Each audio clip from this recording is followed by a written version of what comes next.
A Day in My Life as a Seafarer Working on a Luxury Cruise Ship. Welcome nga pala sa ating Project on Board 101 Episode 4 kung saan ay subaybayin nyo ako simula Day 1 to Day 248 hanggang sa matapos ko ang kontrata.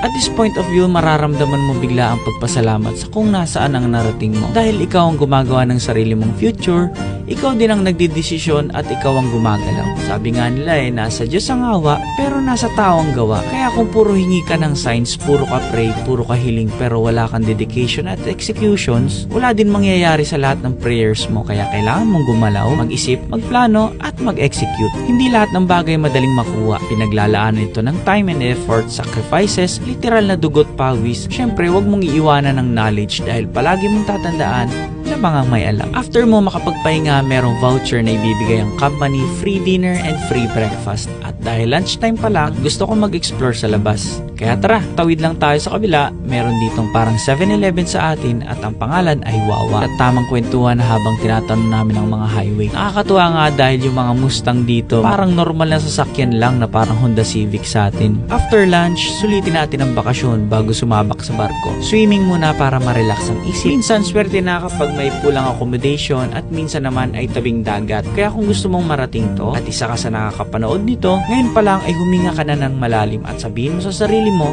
na kaya mo yan.